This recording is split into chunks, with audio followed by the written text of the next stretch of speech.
The Sun Devils shocked the college football world when they took down the Wildcats yesterday, and we got to talk about it briefly in this edition of the Locked On Sun Devils podcast.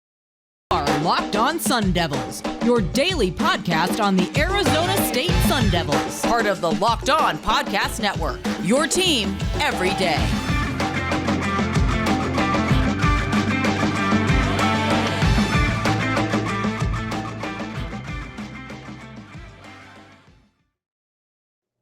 Hello, my friends, and welcome back to the Locked On Sun Devils podcast, part of the Locked On Podcast Network, your team every day. My name is Richie Bradshaw, and I will be your guide for everything Arizona State Sun Devils. As always, thank you guys for tuning in. Wherever you're getting your podcast, hit like and subscribe. Turn on those notifications so you get an update when we post new content, and stay in touch with that content by following me on Twitter at RichieBrads36 and the podcast at LO_Sun Devils. In case you missed it, Arizona State took down the Wildcats yesterday in McKale Center. They got an absolute prayer of a shot to be able to topple the Wildcats. With 3.4 seconds left, the Sun Devils got the ball inbounds. They gave it to Desmond Cambridge Jr., and he puts up a floater from further than half court and drained it. And they stunned the Wildcats in Tucson, 89-88. We got to talk about this game. That's going to be the entirety of this podcast, is just talking about this game, what it means for the team, and all that good stuff. So if you missed this game, this was not the cleanest game for the Sun Devils. They committed a lot of fouls, which unfortunately isn't something we're not used to at this point. And they gave Arizona a lot of opportunities to win this game, put this game away. Arizona State committed 23 fouls, and they put the Wildcats on the line a whopping 34 times. Thankfully, they did not capitalize terrifically on those opportunities. They only shot 67.6% as they were 23 of 34, which included the game-altering miss by Ballo when he was on the line with the aforementioned 3.4 seconds with his two shots. He missed the first one, made the second one, gave Arizona 88, which gave Arizona State an advantage to win the game outright, to which they did. It's the little things like that that really helped Arizona State be able to pull off this win. There was some opportunities for Arizona State where it felt like they were just doing a really, really good job of all the little things well. My best example with this is they played really hard off the glass, and this is not something that it felt like Arizona State has been dominant at doing this year. They had 28 rebounds. They were out-rebounded by the Wildcats by 35, but they kept it a lot closer than it feels like they normally do. It felt like they weren't afraid to go up and be able to give themselves more opportunity. I was very impressed with what we were able to see from them. They played really hard in the paint. You saw Desmond Cambridge had fouled out. Warren Washington had 4 fouls. They were in foul trouble, but to a certain extent, you appreciate it a little bit, because with a team like Arizona that's got massive bodies like Ballo and like Tubelis, you got to be able to step into it and be able to give these guys a little bit of pushback and show them that they're not just going to walk all over you, because if you give them out that opportunity, Arizona is going to walk all over you. They just have that size, that physicality, and that playmaking ability to do so. Arizona State didn't roll over on their back in this game. They kept it close in the first half. It was 46-45, edge to Arizona State going into halftime. They tied them at 43 points in the second half. They went stride for stride with the Wildcats, and the Wildcats went on a little bit of a run towards the end of the game. They had a 10-point advantage, and I know the announcers were like, "Oh, this game's over. Arizona State's done for." This, that, and the other, right? But Arizona State, in classic Randy Marsh fashion, said, "I didn't hear no bell.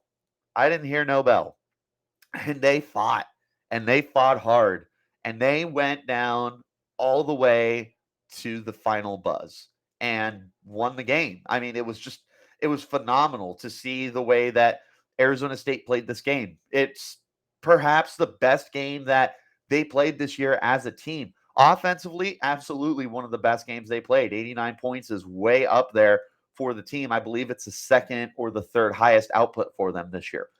They shot very well as a team. They shot 53.7% from the field. They shot 39.3% from deep. They were doing the little things right as a team. Now, don't get me wrong, the shot selection, excuse me, the shot selection remains a problem for Arizona State. I saw a tweet yesterday that I absolutely loved. It said Arizona State's shot selection feels like when you go to the grocery store, goodness gracious, the grocery store hungry. You're just taking everything you see.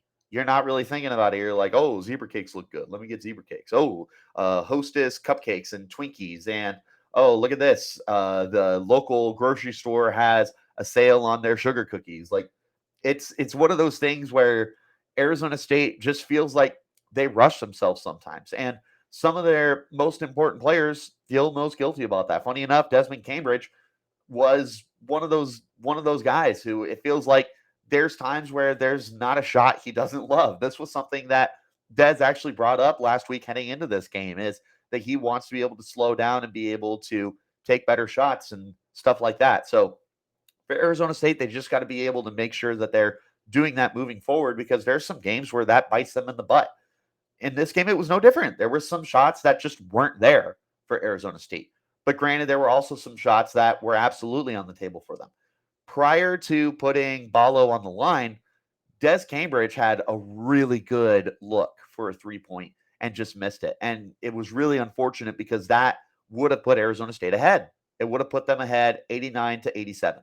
And it was a bummer that he missed that shot. And he kind of sat there as a fan and you were like, damn, that was it. That was the one we needed and we couldn't get it. Compared to some of the other opportunities they had that, quote unquote opportunities that just weren't there for the team. So shot selection remains a problem. Nonetheless, Arizona State was able to grit out a really, really tough win in this game. And that's something that you got to give them credit for when it's all said and done. I do want to talk to you guys real quick about our friends over at Built Bar, because if you're looking for a delicious treat and you don't want the fat and calories, you got to get a Built Bar. We are almost 2 full months into the year now. Hopefully you haven't quit on that New Year's resolution. But if you're struggling right now because you want something that tastes good, but you don't want to compromise, you got to get a Built Bar.